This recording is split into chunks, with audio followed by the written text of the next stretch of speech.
Bom dia, queridos irmãos. Graça e paz da parte do nosso Senhor Jesus.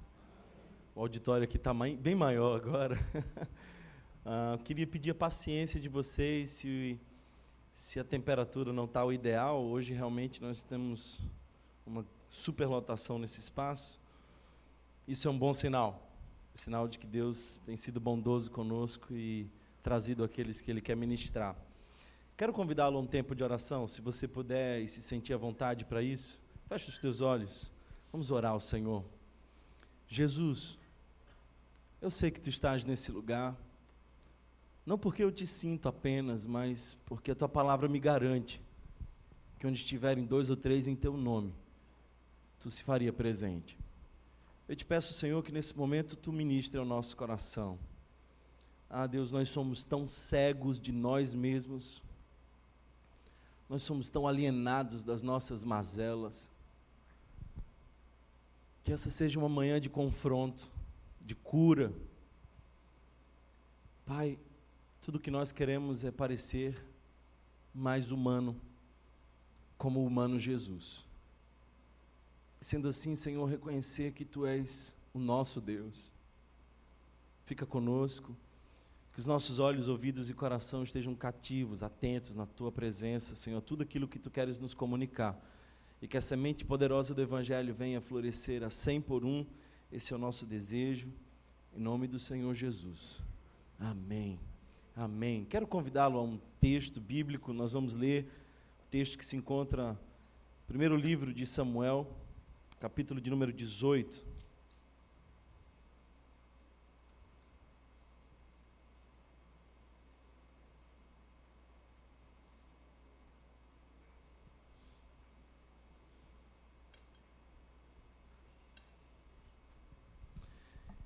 Nós vamos ler do verso 6 ao 9, então, se você puder, primeiro livro de Samuel, capítulo 18, verso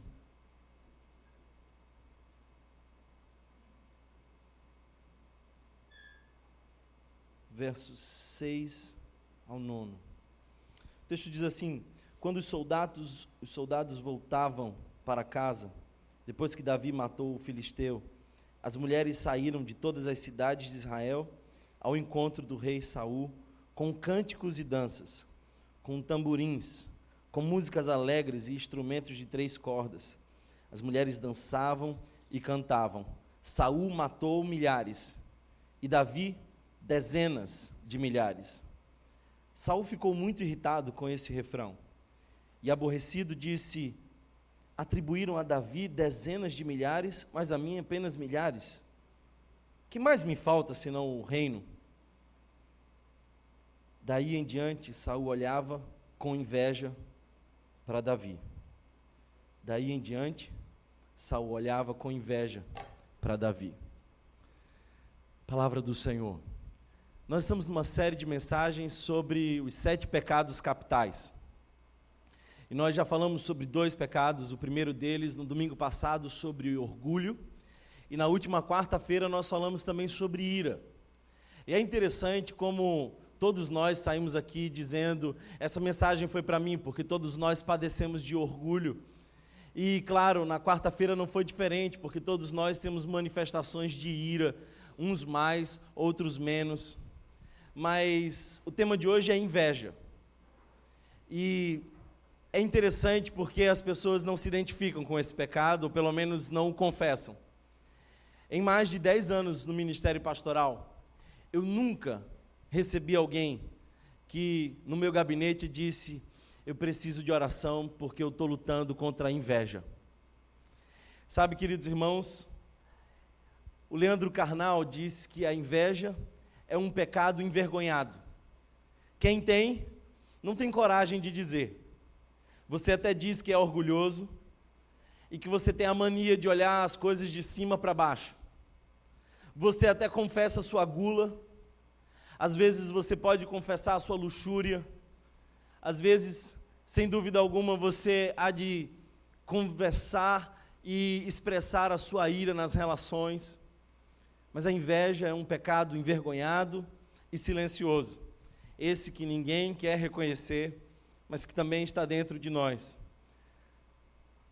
ela é diferente do orgulho. Porque se o orgulho pressupõe que você seja maior ou melhor que o outro, a inveja, por outro lado, pressupõe que você seja inferior. É como se você tivesse que assumir que aquele ser que você tanto inveja, ele seja maior que você, e isso é constrangedor para o nosso ego. Por isso nós temos tanta resistência em falar que nós somos invejosos. A inveja vem de uma palavra latina que quer dizer não ver. Aliás, essa expressão invisível, aquilo que não se vê, inveja, é aquilo que não se vê. Então, o que é o ser tomado pela inveja não ver? Ou resolve não admitir as qualidades do outro. É difícil reconhecer o privilégio do outro em detrimento dos nossos defeitos. É difícil perceber que o outro chegou àquele lugar porque, de fato, ele é bom. E, às vezes, naquelas áreas nós não somos. Então, o invejoso acha uma injustiça contra ele mesmo, porque ele não foi até onde um outro semelhante a ele foi. Na Divina Comédia, escrito por Dante Alighieri, ele, quando descreve os invejosos no purgatório, descreve-os com um castigo especial. E o castigo que os invejosos teriam no purgatório, e é claro que nós não cremos nisso, mas é interessante perceber essa poesia do Dante, é de que eles teriam seus olhos costurados, porque a inveja, ela é a manifestação da cobiça da nossa alma, do desejo dos nossos olhos. Então ele diz que eles não veriam no céu o que não viram na terra. Por que nós estamos falando sobre inveja como pecado? Se é bem verdade que até as crianças sentem isso. Porque pecado, queridos irmãos, é tudo aquilo que está na contramão da lei de Deus. E a lei de Deus, em sua essência, é o amor. Então a inveja é o caminho do desamor. Inveja é a desconstrução do ser que ama, ou que é amado. Portanto, é mal, e está em nós.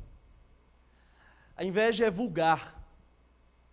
E deixa eu te dizer, a palavra vulgar quer dizer aquilo que é comum, aquilo que está em toda parte. E a inveja está em toda parte, está em você, mesmo que você resista em dizer que não. Mas está, porque a inveja é erva daninha, que brota onde a gente não quer, e brota facilmente em qualquer lugar. Isso é a inveja. Quando eu estava preparando essa mensagem, eu comecei a pesquisar no Google sobre inveja. E eu gosto de colocar um tema e ver as primeiras expressões daquele tema. E aí eu percebi inúmeras páginas dizendo como você deve se proteger da inveja. As dicas as mais diversas. Vai algumas. Sal grosso, tradicional. Galinho de arruda, também bem conhecido. Alguns dão receitas mais elaboradas, sofisticadas, algumas ervas misturadas atrás da porta, talvez algumas plantas cultivadas na sala. Comigo ninguém pode, quem sabe dessa? Parece que a preocupação é defender-se da inveja do outro. Então, não satisfeito, eu fui para o YouTube. Pregações sobre inveja. A lista foi extensa. Como se defender da inveja alheia? Como livrar-se do invejoso à sua volta? Essa era uma que você gostaria de ouvir. Dicas para que a inveja não alcance você. Neutralize a sua inveja com a palavra de Deus. Olha isso. Parece que a gente tem medo da inveja do outro. Quer ver uma coisa? Quem de nós aqui não foi em algum momento incomodado, afetado pela inveja do outro? Quem já foi? Faz sinal com uma de suas mãos. Você sabe que alguém já invejou você, já incomodou você. Essa igreja é muito comportada. Ou muito mentirosa, não sei qual das duas. Ah, queridos, tem tanta gente que inveja a gente, porque nós somos bons, não é? O nosso orgulho faz com que a gente identifique os invejosos até onde eles não estão. Mas o fato, irmãos, é de que se eu fizesse a mesma pergunta, quem de nós aqui luta com inveja? Eu tenho certeza que você, mesmo consciente, não levantaria a mão. Eu não vim aqui falar sobre como você se proteger da inveja alheia. Primeiro, porque eu acredito no poder de Deus, na cobertura de Deus na nossa vida. E, sinceramente, a inveja alheia não faz mal para nós. O olho gordo só prejudica o gordo. Eu não vim aqui ensinar-lhes a se defender da inveja do outro, eu vim ensinar-lhes a identificar a inveja em você mesmo. Porque a única vítima da inveja é o invejoso.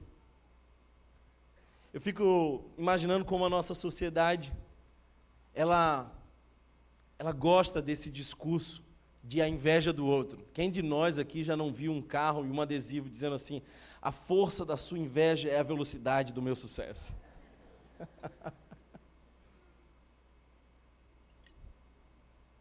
Mas e a sua inveja? Porque a inveja é por demais prejudicial para nós. Talvez um dos grandes prejuízos da inveja para nós é de que ela nos faz viver do lado errado da vida. A inveja nos põe para ver uma outra face da vida que não necessariamente seria vivida por nós. O foco da inveja muitas vezes é o que nos falta. Gera insatisfação, gera incômodo, tristeza. Pessoas invejosas nunca chegam a uma satisfação plena, a felicidade tão buscada. A inveja nos impede de ver o belo, o outro, nos impede de reconhecer o bom no outro. Por isso, nós precisamos conversar também sobre esse terceiro pecado capital, a inveja. E não nos faltam textos bíblicos para falar sobre inveja. Talvez o primeiro deles seja aqueles dois famosos irmãos, Caim e Abel. E não sei se você percebe, mas naquela morte, 1/4 da humanidade morreu. Claro, eram só 4. Mas quando o irmão foi tomado de ira, porque a oferta do outro foi aceita por Deus enquanto a sua não foi, Caim matou Abel, porque não suportou ver o sucesso do irmão onde ele tinha fracassado. E é realmente insuportável lidar com o sucesso do outro muitas vezes, por isso que os irmãos de José ficaram tão incomodados com José, que tramaram um plano para matá-lo, e depois um pouco mais sensível disse assim: não, vamos vendê-lo. Essa é a história de José. A história de José começa também com inveja. E por que não dizer, queridos irmãos, que naquela parábola de Jesus também vemos uma referência de inveja, porque quando Jesus diz de 2 irmãos, o mais novo, pródigo, e o mais velho, religioso, o mais velho fica do lado de fora, porque não aceita que se celebrem a vida do irmão mais novo, e depois ele reivindica um carneiro. Ele diz: eu queria isso que está sendo oferecido aí, eu queria, eu desejo. Inveja. Simão, o mágico, acostumado a encantar as pessoas com os seus truques, ficou com inveja dos apóstolos, que tinham autoridade e que não faziam truques ou mágica, mas faziam verdadeiros milagres. Então ofereceu-lhes dinheiro, porque estava movido por inveja. Sabe, irmãos, a inveja existe no mundo porque existe diferença. Se todos nós fôssemos iguais, seria terrível, mas não haveria inveja. O campo da inveja é a diferença. E a única vítima da inveja é o invejoso. Por isso, eu queria que você se preocupasse com a inveja, mas só com a sua inveja. Como é que a inveja funciona?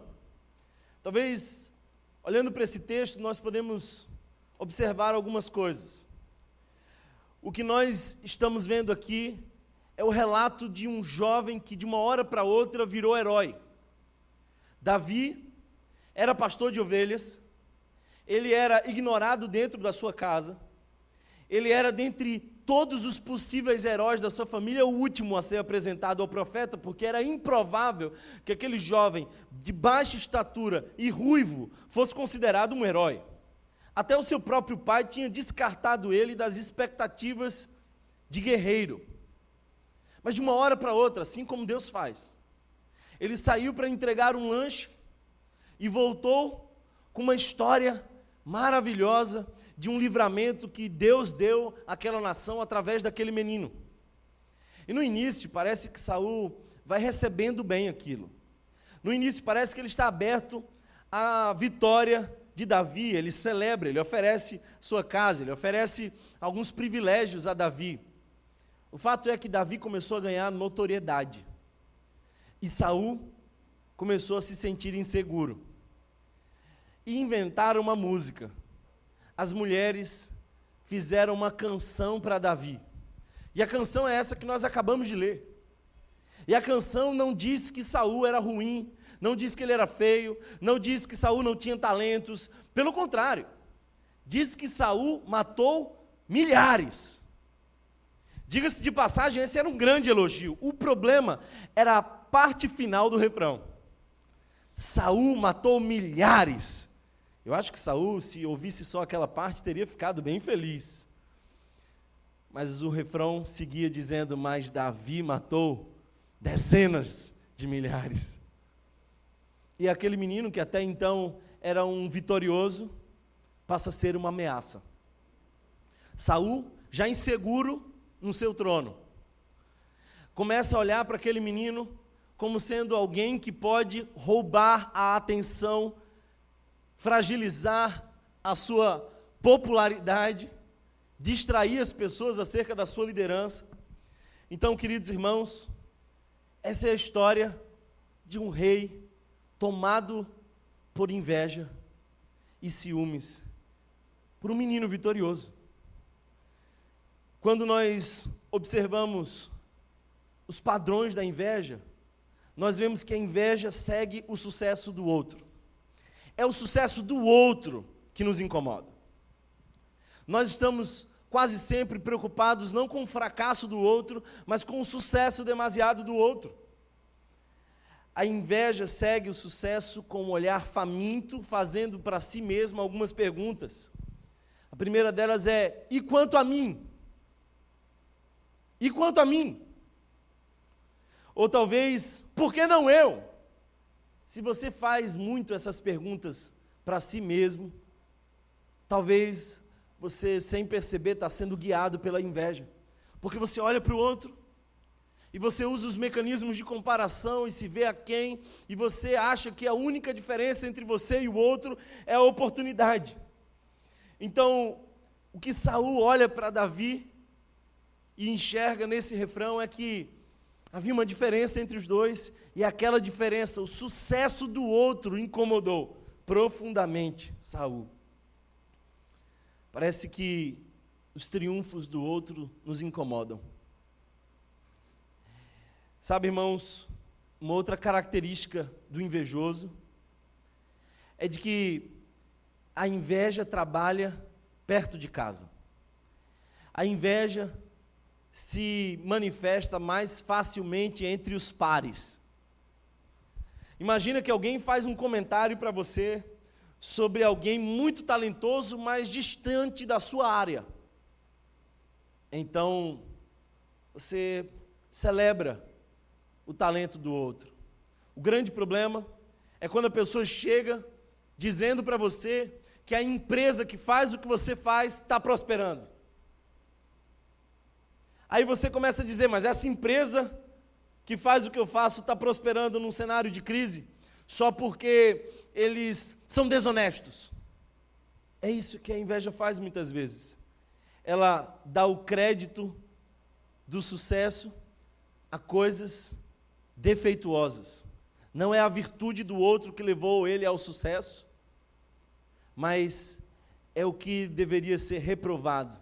É uma forma de nós puxarmos aquele ser da inveja para baixo. Aliás, eu preciso fazer uma distinção entre inveja e inspiração, porque ambos olham para o outro, Mas o ser que é inspirado pelo outro, ele torce para que o outro avance. O ser que é inspirado pelo outro não deseja o insucesso do outro, não deseja que algo ruim aconteça com o outro, e ele reconhece os limites e as diferenças entre um e outro. Ele tem sobriedade para se inspirar com o sucesso do outro, mas ele sabe que a trajetória dele é diferente. Ele torce para que o outro avance ainda mais, para que ele tenha ainda mais inspiração. A inspiração é positiva, o grande problema é quando o outro incomoda o nosso coração. A inveja é um pecado das partes, dos pares, dos semelhantes. Ela ataca os mais próximos. É interessante que todos esses textos que eu mencionei para você têm um contexto de similaridade. Então Saul olha para Davi e sabe que ele pode ser uma ameaça ao trono. E por isso ele se sente inseguro, porque ali há uma similaridade. Será que você consegue perceber quanto você fica incomodado quando aquele cara que era o seu amigo chega para você dizendo que ele recebeu uma promoção e você, na semana passada, foi demitido? Ou será que você consegue perceber um sentimento sutilmente feliz com a desgraça do outro? Quando aquele cara comprou um carro e aí ele bateu com o carro na semana seguinte, e aí você diz, que pena, né? Poxa. Ou o pastor que descobriu que a igreja que crescia da cidade teve um grande problema e começou a esvaziar, e a pessoa diz assim, que lamentável. A inveja é capaz de despertar o que é de mais animal em nós, porque ela não se contenta apenas em desejar ser ou ter o que o outro tem ou é. A inveja também deseja puxar o outro para um padrão mais baixo. Nem que pelas vias do desejo, a intenção é que ele desça. Se eu não posso subir, que ele desça. Por isso, Saul, que não conseguia controlar a Davi, queria matá-lo. Sabe, irmãos, eu tenho percebido muitas vezes que a inveja circula em ambientes discretos, mas faz grandes estragos. Porque uma das marcas da inveja é de que ela afeta relações. A inveja desfaz as relações.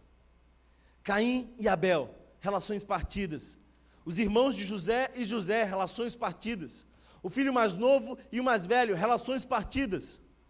Saul e Davi, e o desejo dele de partir essa relação. Uma outra característica da inveja é o que nós podemos chamar de desejo mimético. E eu queria fazer uso aqui de um filósofo chamado René Girard, um francês, que, embora não é teólogo, olhou para as Escrituras como um livro que contém respostas importantes para a sociedade moderna. E o René Girard fez a seguinte pergunta: por que tanta violência no mundo? Por que o mundo tem tanta violência? E a pergunta última que ele fez veio acompanhada da resposta: porque nós desejamos ser ou ter o que o outro tem ou é. Pensa comigo, quando nós entramos na FUNASE, e nós sentamos com aqueles rapazes, e conversamos com eles, e quase sempre quando eles abrem o coração para nós e nos dizem por que eles foram parar ali, nós ouvimos histórias de pessoas que queriam ter, sentir ou ser o que o outro tem, sente ou é. É o adolescente que diz assim: eu queria ter um tênis, porque a mídia me disse que eu tinha que ter um tênis. Só que é insuportável do ponto de vista do consumo, todos comprarem aquele tênis.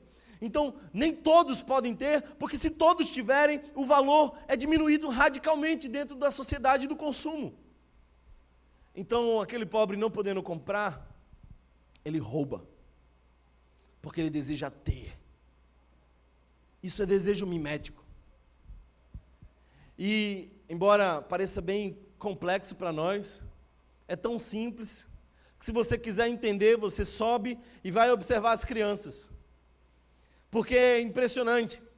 Às vezes a minha sobrinha vai visitar o meu filho, e ele tem um quarto cheio de brinquedos, e ele está brincando com um brinquedo, e quando ele está brincando com um brinquedo, a minha sobrinha entra no quarto, e dentre tantas opções, ela escolhe brincar com o brinquedo que ele está brincando. O detalhe é o seguinte, é que o meu filho estava a ponto de largar aquele brinquedo para pegar um outro brinquedo, mas agora que ele percebeu o interesse da sua prima, ele não larga aquele brinquedo, ele valorizou o brinquedo pelo interesse do outro. Será que você está entendendo que nós não somos diferentes disso? Então, com tantas opções, os dois começam a brigar. É meu, mas deixa eu brigar, deixa eu brincar. Não, é meu. Aí entram os pais. Aí os pais começam a dizer assim, meu filho, brinque só um pouquinho, depois você dá para ela. Você já falou isso, não? Só que por dentro, a dinâmica continua. Porque por dentro o diálogo é mais ou menos assim. Que menina egoísta. O meu filho não é egoísta. Ou o contrário, meu filho não sabe dividir, ela lida tão bem com frustrações. Aí a gente começa por dentro a comparar filhos. Somos só uma face diferente das mesmas crianças. Porque a gente fica olhando a realidade do outro e desejando ela para nós. Isso é inveja.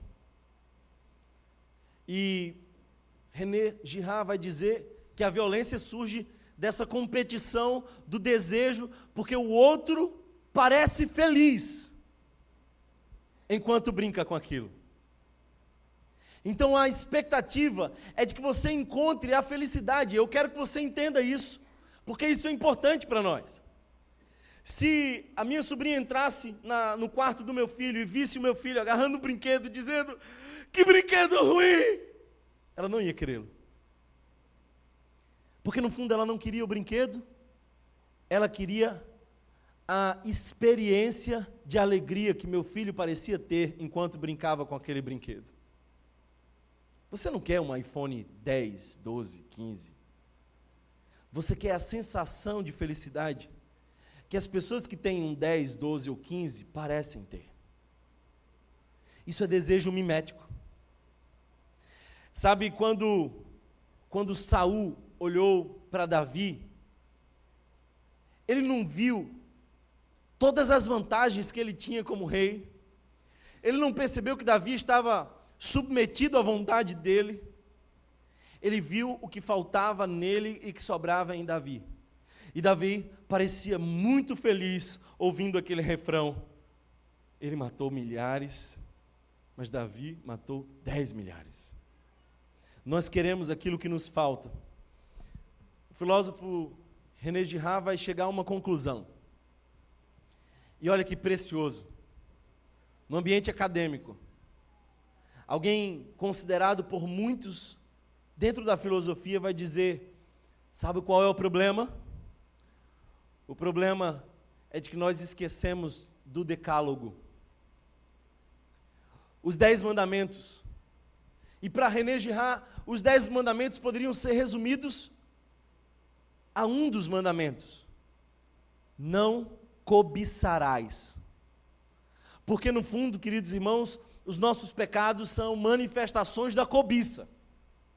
É o nosso desejo desenfreado. Perceba o quanto os 10 mandamentos se esforçam em dizer para nós que nós precisamos frear o nosso desejo. Não matarás, não terás outro Deus. É o desejo nosso, é impulso último, é vontade que age contra nós e nos põe na direção errada da vontade de Deus. Não cobiçarás. Não cobiçarás. Desejo mimético. Sabe, irmãos, isso explica porque 2 colegas de quarto estragam uma longa amizade competindo pela atenção de uma mulher. Isso explica porque 2 colegas de trabalho perderão os seus vínculos lutando por uma promoção ou para ganhar um cliente.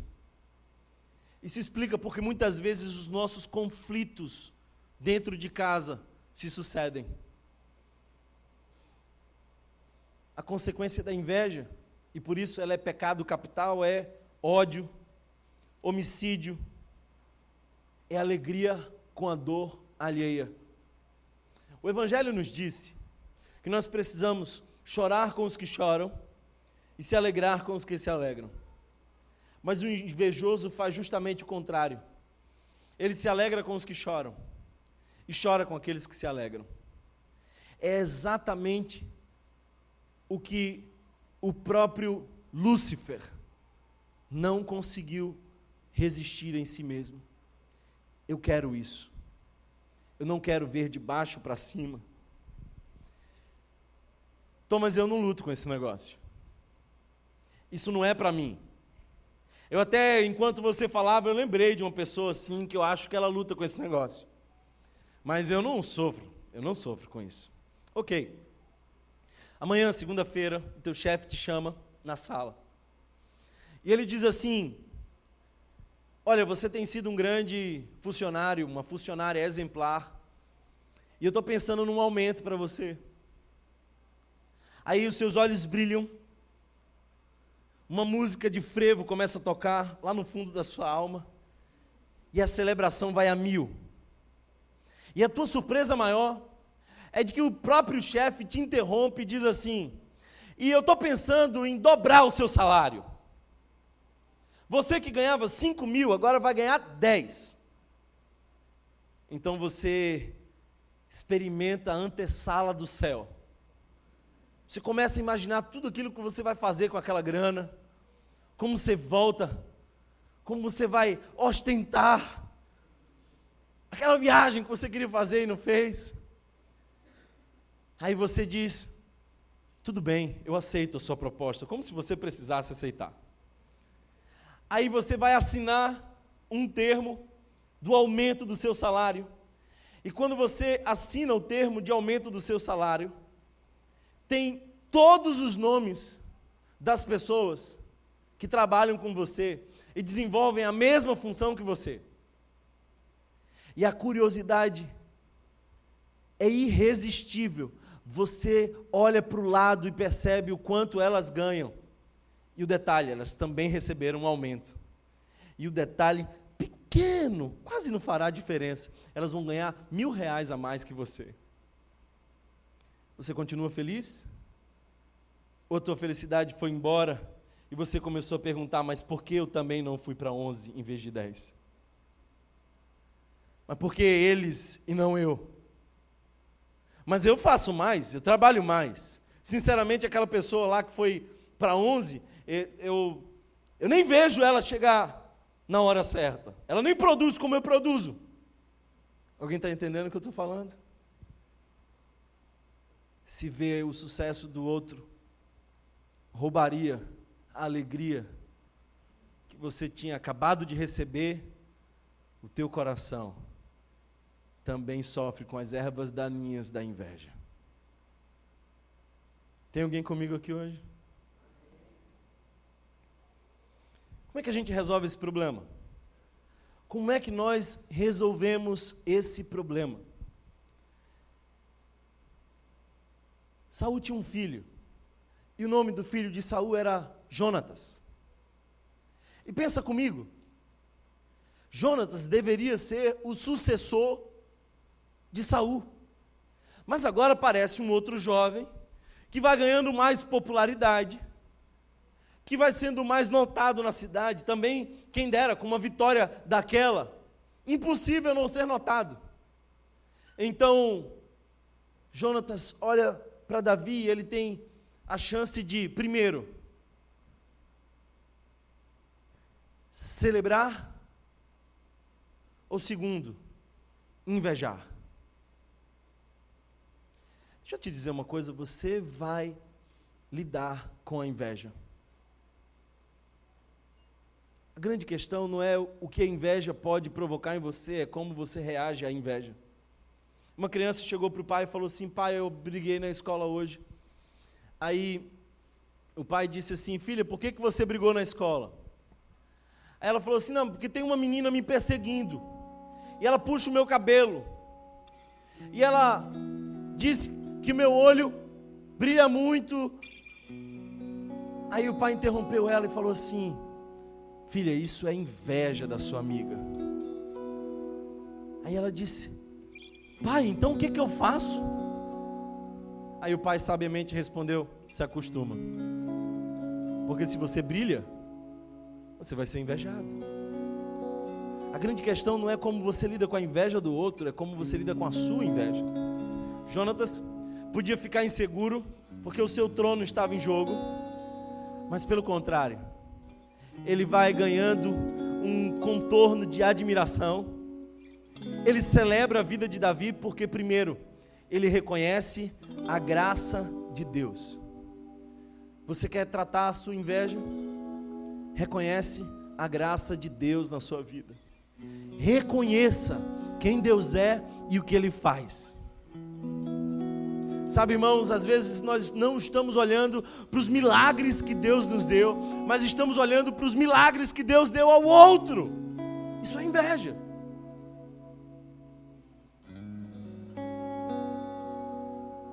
Quando nós não reconhecemos a graça de Deus, a inveja rouba o mistério da vida. Sim, há um mistério. Há um mistério na vida.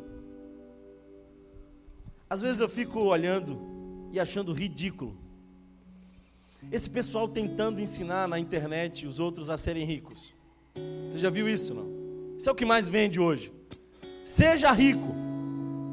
Vou ensinar os 5 truques dos judeus.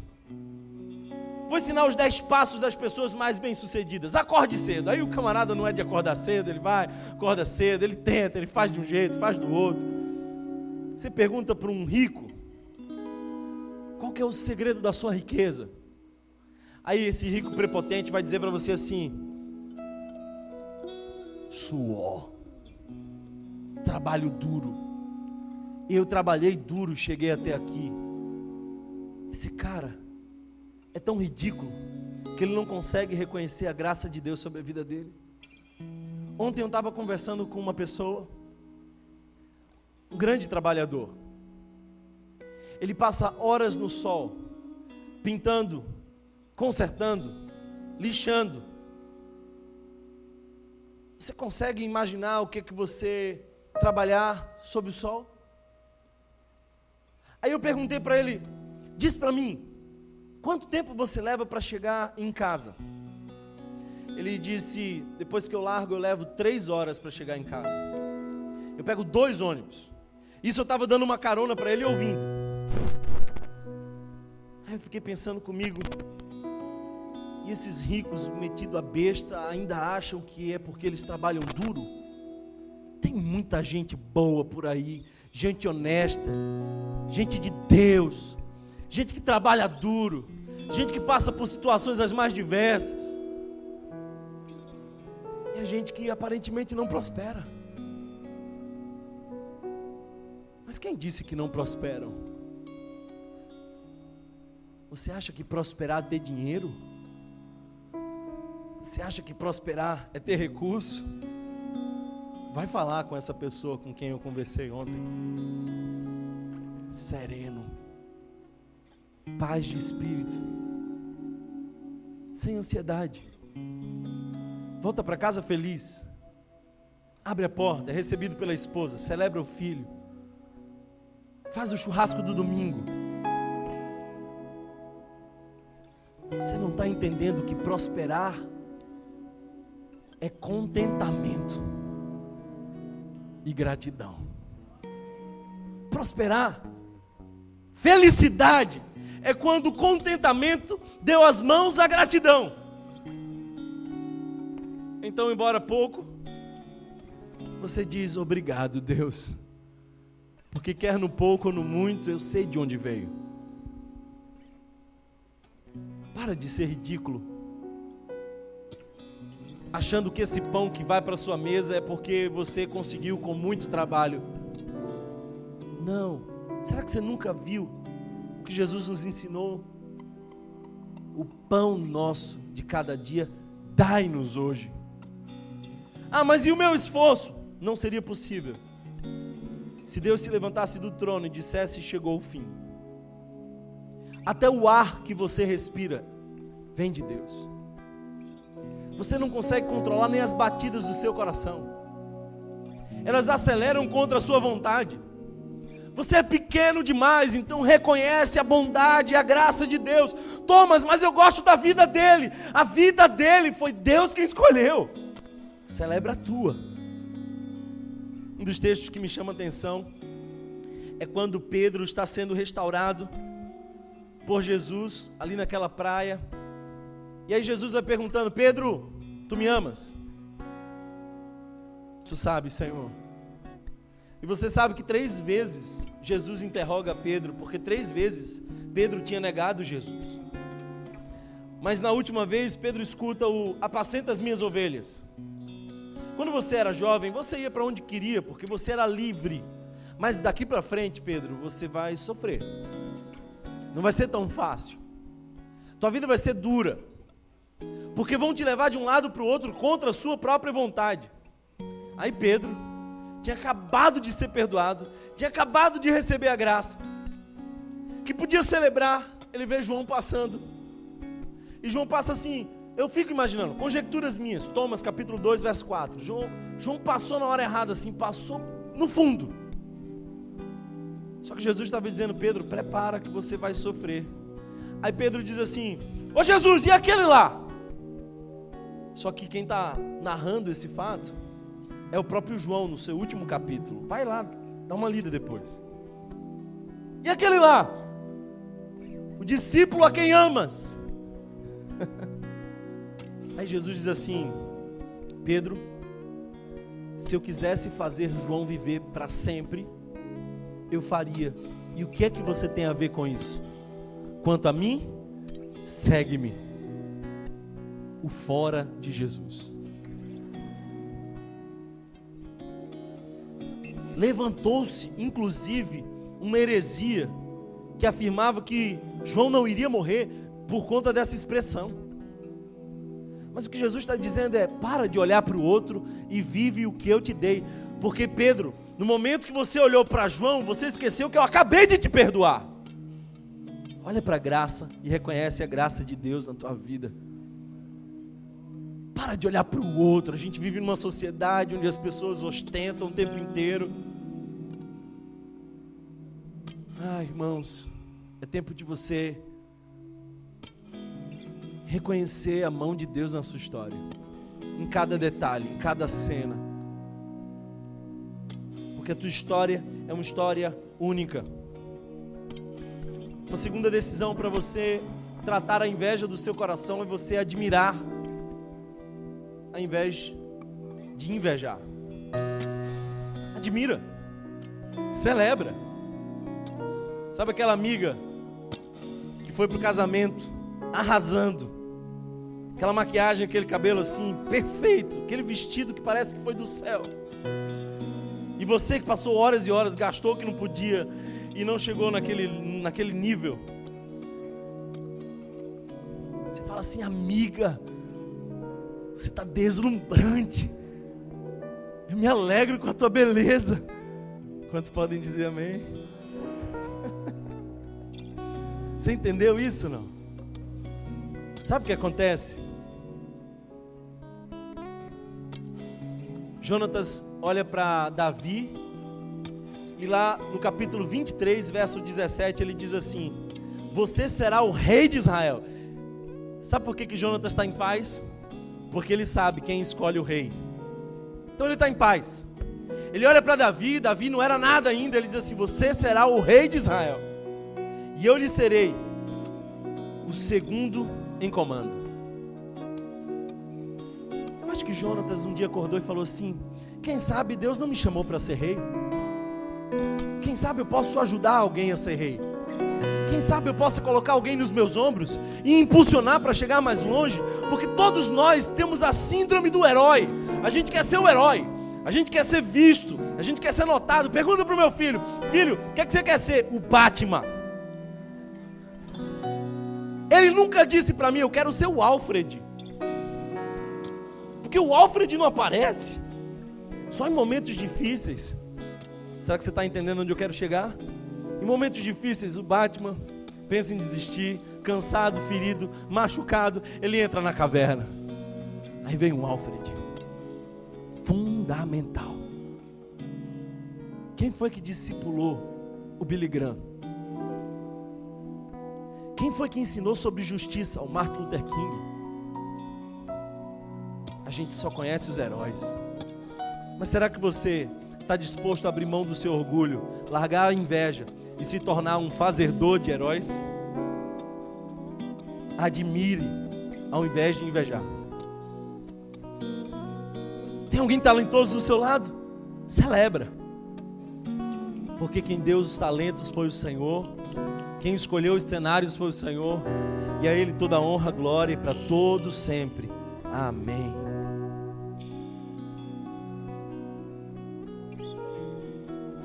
Contentamento. Hoje de manhã uma pessoa me perguntou: o que é contentamento? Eu falei assim: contentamento é a contramão desse desejo frenético por mais. Contentamento é a contramão da cobiça. Contentamento é Abacuque olhando para os cenários e dizendo assim: a figueira não está florescendo, o produto da oliveira mentiu, não tem gado nenhum no curral, mas eu todavia me alegro no Senhor. Isso é contentamento. Isso é contentamento. Contentamento é você dizer assim: Senhor, se nada mudar, se as minhas expectativas se frustrarem, eu ainda assim creio e confio e adoro a Ti. Isso é contentamento. Ah, irmãos, a cobiça sempre quer mais. Para a cobiça nada é suficiente. Mas Jonatas disse: eu estou feliz em ser o segundo. Quem sabe essa é a minha vocação.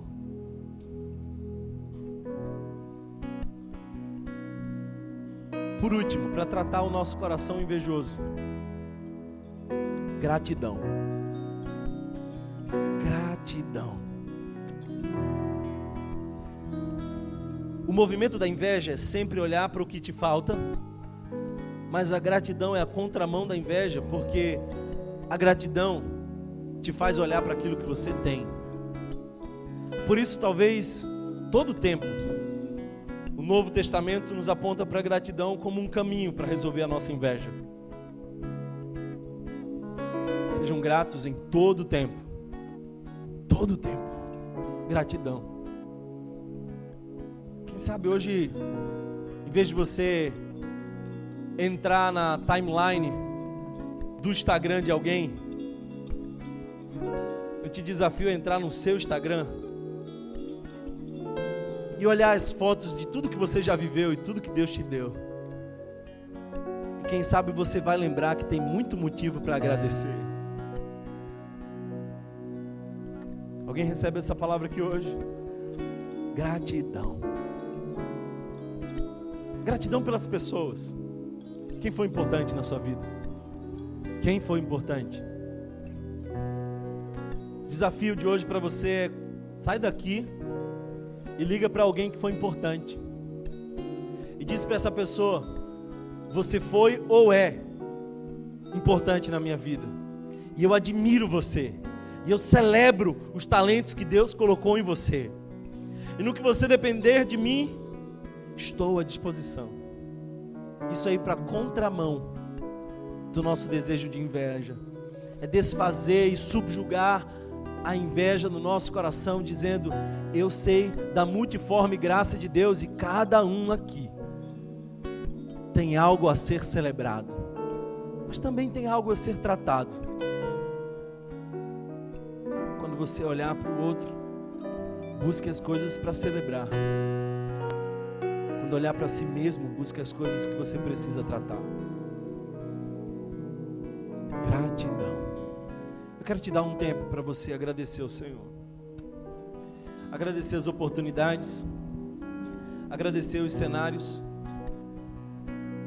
Eu quero te dar a chance de, nesse momento, você agradecer a Deus pelas bênçãos que Ele te deu. Para de achar que foi o resultado do seu esforço, da sua competência, de que você era inteligente. Ei, foi Deus quem te deu. E cada recurso, cada talento tem um propósito. E se tem um propósito, cumpra-o para a glória do Senhor. Prosperar é um caminho para todos, porque não depende do recurso, depende da disposição da alma. Felicidade é quando o contentamento deu as mãos à gratidão. Faz isso no seu coração. Quero convidar você a orar nesse momento, a celebrar os seus pares, a celebrar aquele cara que faz o que você faz, mas faz mais bem feito que você, que teve mais sucesso que você. Celebra, agradece a Deus pela vida dele. Hoje você vai ser curado. Essa é a verdadeira teologia da prosperidade. Receba isso em nome do Senhor Jesus.